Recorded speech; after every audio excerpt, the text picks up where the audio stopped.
Owning a home in Naperville is about living a great life today and investing in a secure tomorrow. On this show, we're going to give you the tools to do both. Welcome to the Naperville Real Estate Weekly Market Update. Hey, Naperville. Hope you're having a great week. Welcome to the Naperville Real Estate Weekly Market Update. I'm your host, Chris Grano from Keller Williams Realty, and with me is my co-host, Mr. Todd Gosden from Compass Mortgage. Todd, how you doing today? I am doing great. How are you? I'm fantastic. So I figured I'd lead us off this week. I have a couple of really fun announcements for us this week. Number one, I think you know already, my lovely wife gave birth last week to our second. So that's pretty exciting stuff. That's awesome. That is so amazing, and everybody's healthy. That's what's even better. So if you see, if you're watching YouTube and you see bags under my eyes, you know that's why. That's right. And then wanted to let folks know who are some buyers who are out there. I have a few coming soons coming here. I've got a nice condo coming in Lisle around the 150 price point, and a nice ranch with a basement in Clarendon Hills around 400. So stay tuned for that. I'll be sure to put those out there. And in addition to this podcast that Todd and I do, I will be relaunching the Sweet Home Chicagoland brand. I started last year and COVID kind of interrupted that. And tomorrow recording the first version of that podcast, which will also be a video web series later this year. And I know Todd and I are going to partner on some episodes with that. So some exciting things coming. It's lots of fun. So let's dive into the numbers. And then Todd and I have a really great tip for you folks out there who are thinking about buying and selling this year. So let's jump into the numbers this week. In Naperville, we had 69 new listings. That is up last week. So good news. The market's humming along. We're almost into March. It's unbelievable. And 80 homes last week under contract, 74 homes this week under contract. So we're continuing that trend of good activity on the buyer side, and going to see that carry out, I'm sure, especially as we get out of this little cold snap and snow snap that we're in. This week, we had double the amount of closings we did last week in Naperville. We went from 22 to 44. So that's just, again, indicative of a month and a half or so ago. And we'll continue to see that number rise as we go throughout the season. Let's take a look at the inventory, which, again, has been big news. If we look at that price bracket under $500,000 in Naperville, right now, we are climbing steadily but slowly. We went from 2.66 MSI last week, which again just means that we're in a seller's market. And that rose a little bit to 2.71 this week. So still a seller's market, but it's on the rise a little bit. When we get into that next price bracket between 500,000 and 1 million, that's where the inventory is really starting to build. We're at 5.35 MSI, which is really a balanced market.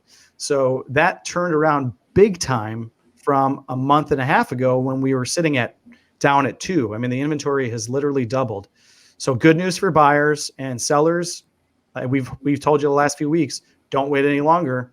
Get your home on that market. When we get above 1 million, we look at this 3-month average. We see inventory building there as well. And one note to that, Todd, as well, is not only are we seeing inventory begin to build, because of that, we're seeing days on market begin to rise as well. So every one of those price brackets we've seen increases in the days on market, which to sellers out there means it's going to take a little bit longer to sell your house. Right. So that said, can you give us any big news, any wild news on the mortgage rates this week, or are we staying pretty steady? Well, you know what? There has to be an assumption that rates are going to start rising at some point. So we just know that that's going to happen. This week could have been the start of that a little bit. We saw a little bit of bump in interest rates, which we have no idea if that's a trend or just a hiccup, right? There's nothing that would be shifting that other than people buying and selling bonds. So I would say today and yesterday were the start of a little bit of a move northward, but whether that sustains itself is yet to be seen. So I'd say rates are still generally across the board, all in the 2s, depending on the term your loan you're looking for and being well qualified. But I think for right now, there's still significance and stability. Yeah, and I think we always try to put it into context too, right? I mean, somebody might hear out of context, saying, oh, rates might be rising a little bit. We're still talking about, even if we rise from historic lows, we're still at near historic lows, Well, right. I mean, no one's going to complain about having an interest rate in the threes, because I remember when everybody went from the fours to the threes, they reacted the same way as people going from the threes to the twos. Yeah. Reality is this. If you're in the threes, that's incredibly, incredibly good. Yeah. Right. Absolutely. So it's all perspective. That's right. That's right. All right. So no more waiting. We'll move into our tip of the week. And Todd, this is a big one. You and I were kind of talking before we started recording today about how we could go on and on and on about this topic. Right. And so we actually are going to break it up over the next couple of podcasts to give folks some options when it comes to buying and selling at the same time. Yes. So I know that when I talk to folks who are sellers, and it's any point in their homeownership journey, but especially first-time sellers, there's a level of anxiety about, number one, selling the house. They've never done that before, or if they have done it, maybe it's been a while. And then number two, trying to coordinate that with finding their new home. And in this low inventory market, a lot of folks are nervous. What if I can't find something and I find myself homeless, or in between homes, or I have to go stay with grandma or whatever it may be. So we're going to talk about just a couple of options today. I think the most obvious one, right, Todd, is if you have the cash to be able to do it, to be able to purchase before you sell, well, gosh, lucky you, and go ahead and do that. I mean, for sure, right? Right, of course. But what if you can't do that? Well, I think ultimately, and I think you can speak to this as much as I can, is we're in a market right now where with rates, it's created significance in people wanting to try and attempt and move, whether it be downsizing, upsizing, or just moving to a different community, but make it better for school district or employment or whatever it may be. The reality is this, right? We do have a shortage of homes, and we do have an escalation of people who want to buy. So we're finding ourselves in that environment where for people to actually win the house they want, they have to figure out a way to being able to make an offer without the contingent of the sale of their current home. Would you agree with that? That's the best case scenario for sure. Well, and so that's the point, is if you have 10 people giving you contracts, Chris, and another 10 having contracts with contingencies, most likely you probably are going to see 10 of those go away pretty quickly, knowing that you have 10 others that I don't have to worry about the sale of our house. Would you agree with that?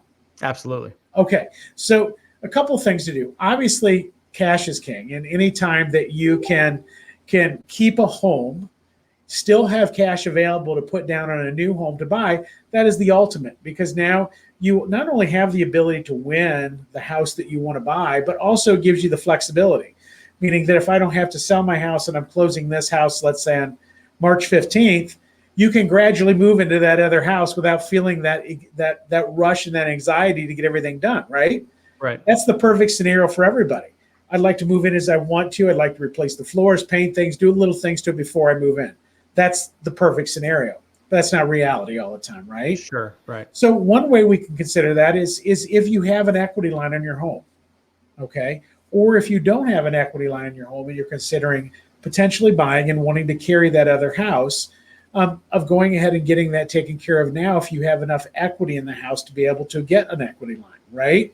So essentially what you're doing is taking a second mortgage on your home and giving yourself that ability to access the equity in that home to be able to utilize it for the purchase of the other home. Now, why would you do that? Well, number one, it's inexpensive. Number two, it's fairly easy to do. The key is you just have to know that you have to have enough equity in your house to do it. Typically, you're going to need to see at least 10 to 20% equity in your home to be able to do an equity line that's going to provide any sort of value for you being able to buy another house.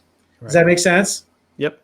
Okay, so having done that, though, the most important part of that conversation is you need to have that equity line where you want it to be prior to putting that house up for sale. Because if you're putting the house up for sale and then go after an equity line, most banks were going to say, no, we don't want to open an equity line and then you turn around and sell the house.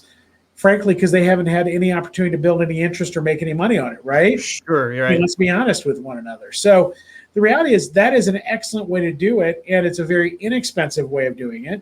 And if you have an existing equity line, and let's say you've had that equity for 5 or 6 years and you've acquired wealth through appreciation in your home, the best thing to do is just call that bank that currently holds that line of credit and say, hey, can I extend that line of credit a little bit deeper to give yourself a little bit more flexibility?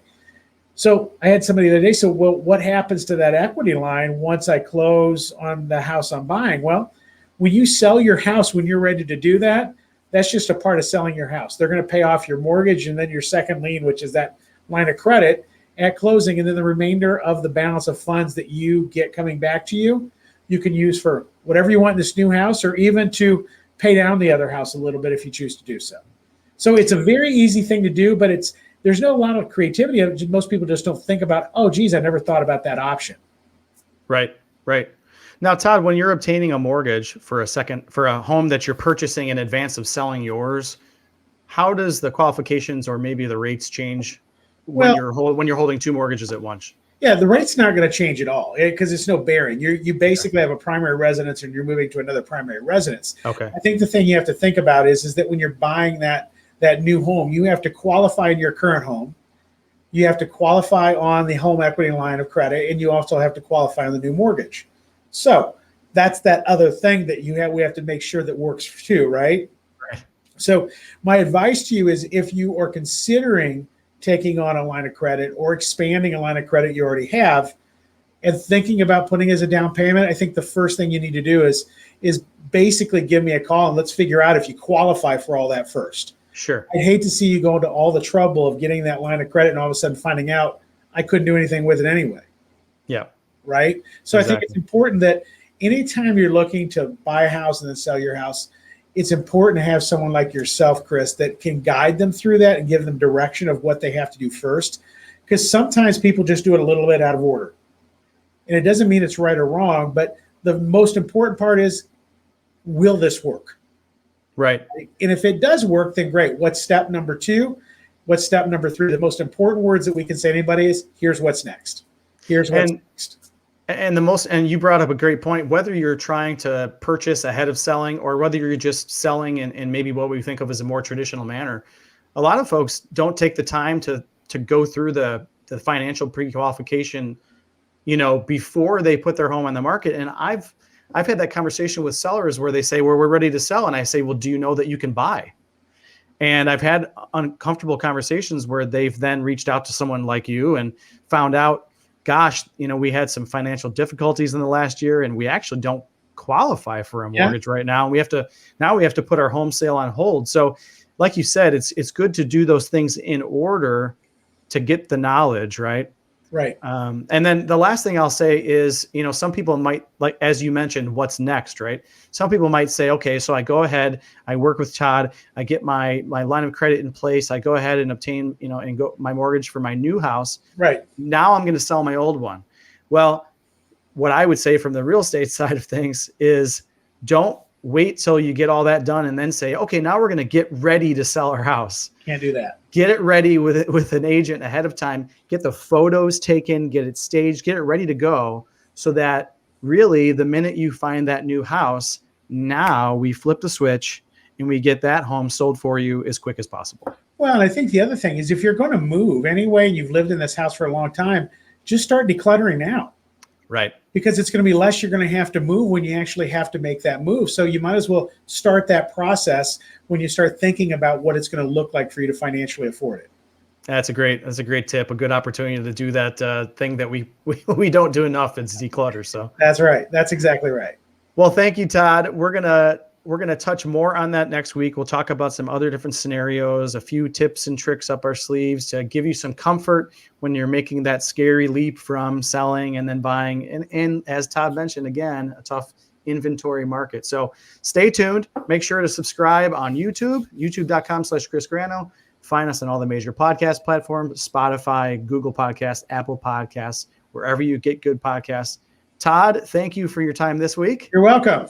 And we'll see you guys next week. Everybody take care. See everybody later.